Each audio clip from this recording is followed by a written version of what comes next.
السلام عليكم ورحمة الله وبركاته. ازيكم، اخباركم ايه؟ يا رب تكونوا بخير دايما. مبدئيا كده احنا كلامنا النهارده ان شاء الله بخصوص الستادي ستريم. اولا احنا عايزين نعرف اصلا يعني ايه ستادي ستريم، عشان كان في ناس بتسأل عن الستادي ستريمينج وكده، وكانوا بيسألوا طب انا هستفاد ايه لما انا اخش ستادي ستريم، او ان انا اتابع ستادي ستريم او كده. حتى كان في بعض اصحابي بعرفهم بالفكرة، في بعضهم اقتنع وحب الفكرة جدا وبدأ يخش معايا في اللايف. وعرف الفوائد من الموضوع.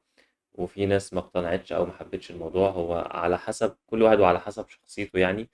بس هو عموما عشان بس نبسط الموضوع، ستادي ستريم يعني واحد بيقعد يذاكر او يشتغل، وفي نفس الوقت بيعمل لايف او ستريمينج، بيعمل بث مباشر أثناء وقت شغله أو أثناء وقت مذاكرته. في ناس تانية بتتابعه، بتشتغل معاه أو بتذاكر معاه في نفس الوقت. طيب، إيه الاستفادة اللي إحنا ممكن نستفيدها من الموضوع؟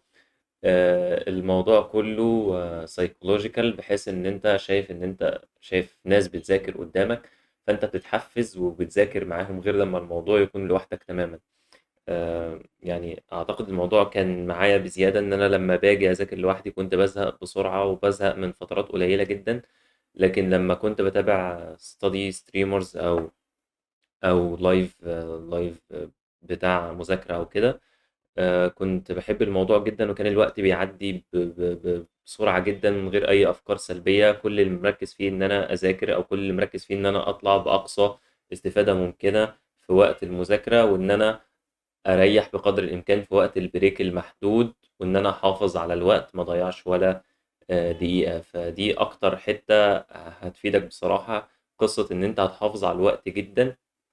وقت المذاكرة آه، هتكون مهتم بان انت تذاكر بعمق في وقت قليل، اللي هو تذاكر الوقت المتاح ليك، او تذاكر الوقت القليل المتاح ليك، وبنفس الفكرة تطلع بأقصى استفادة ممكنة من الوقت اللي انت ذاكرته ده، غير الوقت اللي انت ممكن تضيعه كتير جدا وانت قاعد مثلا على الكتاب، ومش مركز في المذاكرة ومش مركز في أي حاجة. كل الموضوع إن أنت قاعد بس ودماغك في حتة تانية.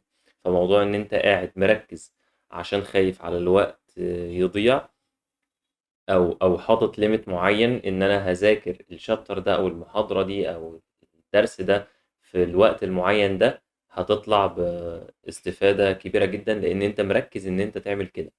تمام. الموضوع ان احنا بنستخدم تقنية اسمها تقنية البومودورو او البومودورو تكنيك. التكنيك ده بيساعدنا ان احنا نقسم الوقت لاوقات مذاكرة واوقات بريك او اوقات راحة. آه، في اللي ممكن يذاكر مثلا نص ساعة ويريح 5 دقايق أو 10 دقايق.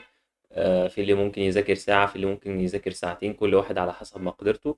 لكن أنا بفضل يعني حاجة متوسطة، اللي هي الساعة، ساعة و10 دقايق راحة، ساعة مذاكرة و10 دقايق راحة، بحيث إن يعني الكونسنتريشن سبان أو الفترة اللي أنت بتكون مركز فيها ما بتعديش ساعة أو 50 دقيقة تقريبا. أنا شخصيا بفضل إن أنا أستخدم ساعة مذاكرة و10 دقايق بريك. 10 دقايق بريك وقت كافي جدا إن أنت مثلا تقوم تعمل حاجة تشربها، أو تتمشى شوية، أو تاكل لك ساندوتش مثلا، أو تعمل أي حاجة في الوقت ده.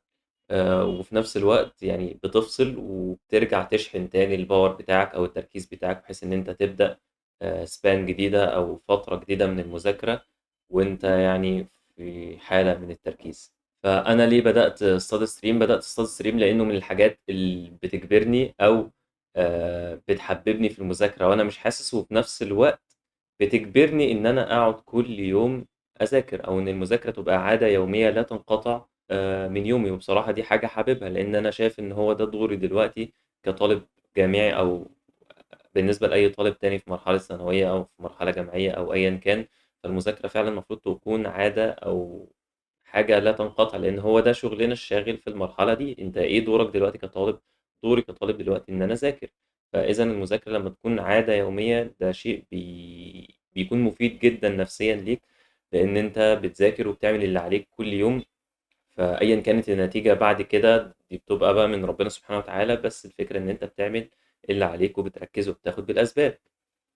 تاني حاجة إن الموضوع بيكون مفيد نفسيا جدا، لأن أنت ما بيبقاش غالبا متراكم عليك حاجات بسبب ان انت مخلي المذاكرة عادة يومية، فبتحاول بقدر الامكان ان انت تلحق الدكاترة في الجامعة او تلحق المحاضرات بشكل بدري، ما يكونش متراكم عليك حاجات كتير او تضطر ان انت تتزنق في فترة الامتحانات زي ما بيحصل. وهو ده اللي بيحصل اصلا حتى لو بتذاكر يعني.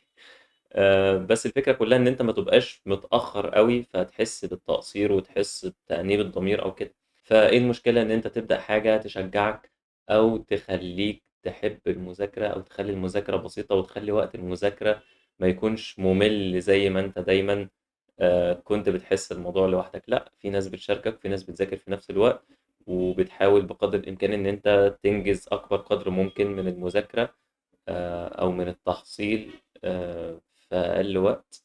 وفي نفس الوقت بتحافظ على وقتك، ما بتتمداش في وقت البريك بتاعك او تقول مثلا انا هاخد راحة فتقوم تنام او تنزل الشارع او تعمل اي حاجة. لا، انا عندي وقت راحة محدد، بعديه هرجع على طول اذاكر او ارجع على طول للشيء اللي انا كنت مركز عليه، عشان انا عندي هدف معين النهاردة، وليكن ان انا اذاكر كام محاضرة او كام شابتر او كام ساعة حتى لو انت بتحسبها بالساعات.